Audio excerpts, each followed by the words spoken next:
The Triumphal Entry.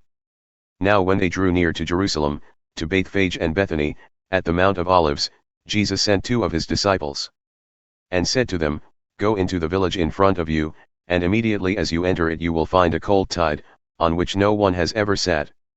Untie it and bring it. If anyone says to you, Why are you doing this? Say, The Lord has need of it and will send it back here immediately. And they went away and found a colt tied at a door outside in the street, and they untied it. And some of those standing there said to them, What are you doing, untying the colt? And they told them what Jesus had said, and they let them go. And they brought the colt to Jesus and threw their cloaks on it, and he sat on it. And many spread their cloaks on the road, and others spread leafy branches that they had cut from the fields. And those who went before and those who followed were shouting, Hosanna! Blessed is he who comes in the name of the Lord. Blessed is the coming kingdom of our father David.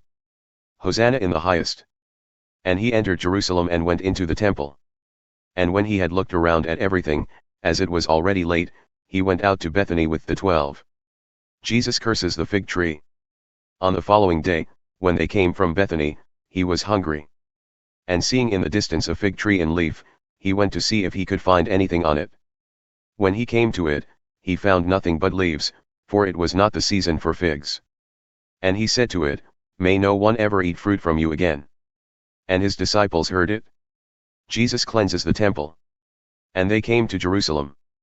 And he entered the temple and began to drive out those who sold and those who bought in the temple, and he overturned the tables of the money changers and the seats of those who sold pigeons. And he would not allow anyone to carry anything through the temple. And he was teaching them and saying to them, Is it not written, My house shall be called a house of prayer for all the nations? But you have made it a den of robbers.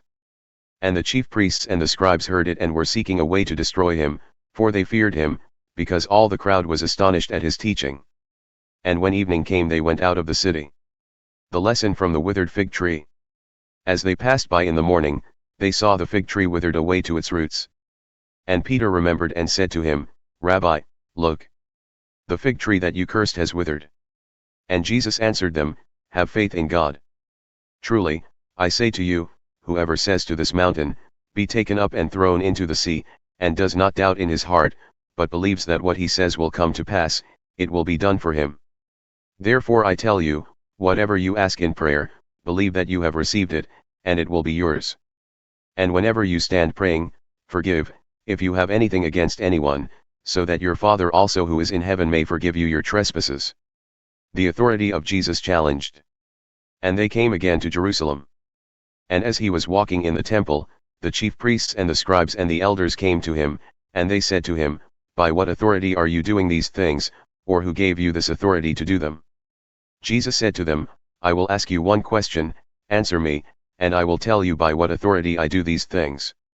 Was the baptism of John from heaven or from man? Answer me. And they discussed it with one another, saying, If we say, From heaven, he will say, Why then did you not believe him? But shall we say, From man? They were afraid of the people, for they all held that John really was a prophet.